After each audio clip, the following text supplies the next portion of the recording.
À l'instar des cours de vacances, des jobs et des ateliers comme activités de vacances, certains élèves optent pour les voyages d'études et de découvertes. Cette année, plus d'une trentaine de colonies de vacances sont organisées ici en Côte d'Ivoire, sous Touré. Après 2 semaines passées au Ghana, c'est le retour de la colonie.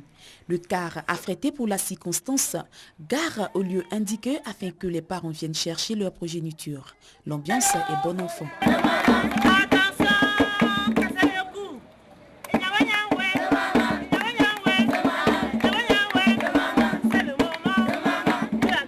Pendant 2 semaines, vraiment, la maison était vide. Ils nous ont manqué les cris, les questions.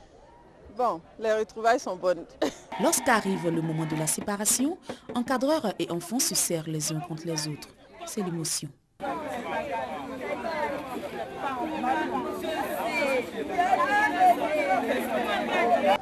J'ai gagné plein d'amis, mais c'était bien là-bas. J'ai encore envie de retourner là-bas. Tout comme le camp, le club, les ateliers de vacances, les voyages d'études et de découvertes, la colonie de vacances fait partie des activités socio-éducatives.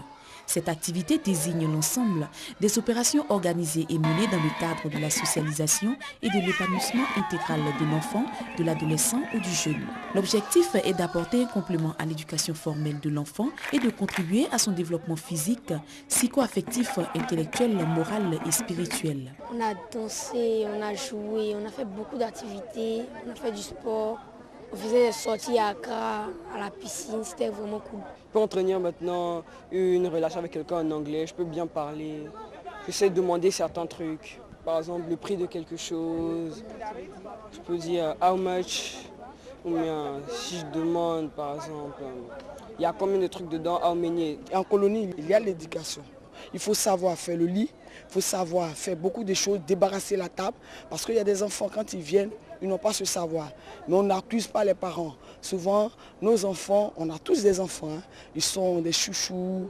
Donc quand l'enfant vient, il faut savoir, il faut lui apprendre. Honorine est organisatrice de colonies. Elle en fait 2 ou 3 fois par an. Avec elle, une poignée d'animateurs pour l'encadrement des enfants. Cette activité pour elle est une passion qu'elle développe depuis 10 ans. Mes propres enfants, je suis partie avec eux pour la première fois. Et puis quand j'ai perdu mon emploi dans une compagnie d'assurance, j'ai eu comme ça l'idée d'organiser une colonie, de partir avec des enfants. Pour les encadreurs, chaque voyage est une nouvelle expérience, un nouveau challenge. D'abord, quand les enfants arrivent, le premier jour, c'est triste. Mais à nous d'abord de pouvoir s'égayer, de pouvoir égayer les enfants. Et en 2 jours, ça passe.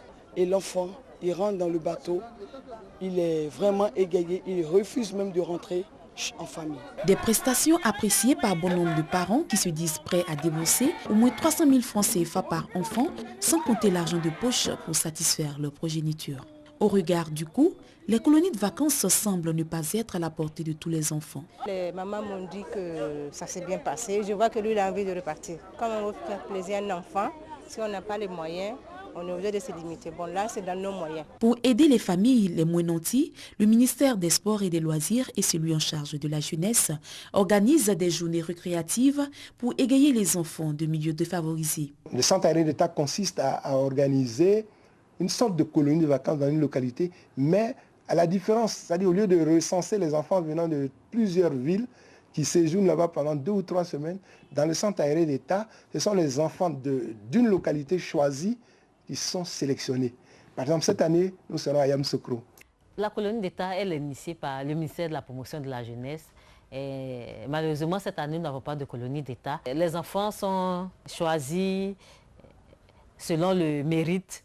Il y a des années où on a primé l'excellence, ou bien on a primé, ou bien on a mis en avant les enfants qui n'ont pas de moyens.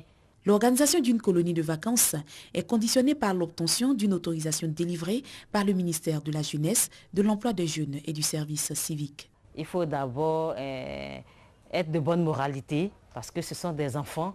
Il faut avoir l'amour des enfants aussi, parce que même si on a fait une équipe, mais déjà le promoteur, il faut qu'il ait cet amour pour les enfants pour pouvoir organiser. Il faut nous fournir un projet éducatif. Le projet éducatif décrit déjà toutes les attentes de la structure. Il faut que le centre qui va recevoir les enfants ait des aires de jeu.